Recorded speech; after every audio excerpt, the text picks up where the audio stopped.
ভাইয়া এসএসসি পরীক্ষার পর কি আমার এখন চিল করা ঠিক হবে? কলেজের পড়াশোনা কি এখন থেকেই শুরু করা উচিত?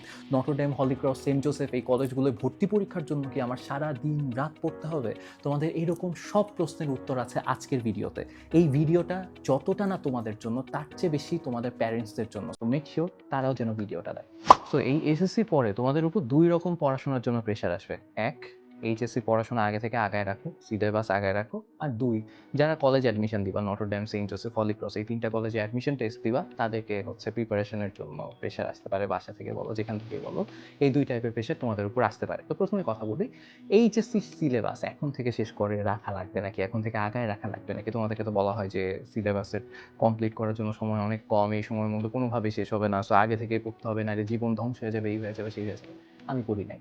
আমার জীবনে কিচ্ছু চেঞ্জ হয় না, আমার জীবনে কোনো ক্ষতি হয় নাই। আমার কলেজ যখন শুরু হয়েছে আমি তখন থেকে কলেজে পড়াশোনা শুরু করছি, তাতে করে আমার কলেজে কোনো সমস্যা হয় নাই, আমার বুয়েটে চান্স পাইতেও কোনো সমস্যা হয় নাই। কলেজ যখন শুরু হয় তখন থেকে যদি তুমি সিরিয়াসলি পড়াশোনা শুরু করো, যে টাইমটা আছে সেটা সিলেবাস শেষ করার জন্য, বিশ্বাস করো মোর দ্যান এনাফ। তোমার ১.৫ বছর যদি সময় থাকে, সেই ১.৫ বছরের মধ্যে ১ বছর তুমি নষ্টই করো। পরও এই সব মিলায় ৬ মাস। দ্যাটস ওয়াই যতটুকু টাইম আছে পুরাটা টাইম যদি তুমি ঠিকমতো ইউটিলাইজ করতে পারো, এখন থেকে তোমার পড়া শুরু করার কোনোই দরকার নাই। কারণ ভাই বিশ্বাস করো, এই যে ৩ মাস ছুটি পাইতেছো, এই ছুটি তুমি আর জীবনে পাবা না। এই ছুটি তুমি এইচএসসি পর পাবা না, তখন ভার্সিটি অ্যাডমিশন টেস্ট থাকবে, তখন তো প্রিপারেশন তোমাদের সবারই নিতে হবে।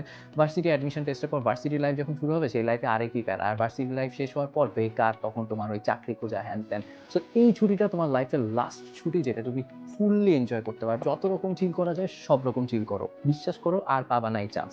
অ্যান্ড সেকেন্ডলি, যারা কলেজ অ্যাডমিশনের প্রিপারেশন নিচ্ছ তাদেরকে আমি বলতে চাই, দেখো তোমাদেরকে এখন অনেকে বলবে এই কোচিংয়ে ভর্তি হও, এই আমাদের কোচিংয়ে ভর্তি হও, আমাদের কোচিংয়ে এত টাকা দিয়ে ভর্তি হও, নাইলে কলেজ অ্যাডমিশনের চান্স পাবা না, নটরডেমে বহুত কঠিন প্রশ্ন আসে, ভার্সিটি থেকে প্রশ্ন আসে, কলেজের সিলেবাস থেকে প্রশ্ন, এরকম কিছু হয় না। তোমার যে বইটা এসএসসিতে যে বইটা পড়ছো ওখান থেকে আসবে, তোমাদের সিলেবাস যা ছিল খুব সম্ভবত শর্ট সিলেবাসের প্রশ্ন আসবে। সো যতটুকু এখন পারো, এই যে এসএসসি পরীক্ষা শেষ হওয়ার পর তুমি তো পারো, রাইট? পরীক্ষা দিছো, যতটুকু এখন পারো কলেজ অ্যাডমিশনের সময় যদি তুমি এতটুকুই পারো তাইলেই এনাফ। সো তোমার এখন কি করতে হবে? দিনে কতক্ষণ পড়তে হবে? দিনে জাস্ট ১.৫ থেকে ২ ঘন্টা বইটা একবার দেখবা, যা যা পারো সেগুলো যেন ভুলে না যাও, সেগুলো যেন টুকটাক প্র্যাকটিসে থাকে, এতটুকু করলেই হবে। বাকি সময় চিল করো। আর কিচ্ছু করা লাগবে না, কোনো কোচিংয়ে ভর্তি হওয়া লাগবে না, কিচ্ছু করা লাগবে না। জাস্ট তোমাদের কিছু গাইডলাইন লাগবে তো কলেজ অ্যাডমিশনের জন্য, সেটা আমি দিয়ে দিব, ফ্রিতে দিয়ে দিব, কোনো টাকা পয়সা লাগবে না।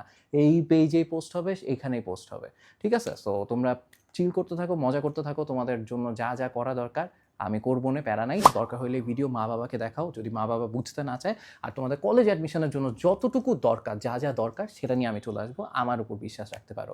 সো এই পর্যন্তই, তোমাদের সাথে আবার দেখা হবে, সেই পর্যন্ত আল্লাহ হাফেজ।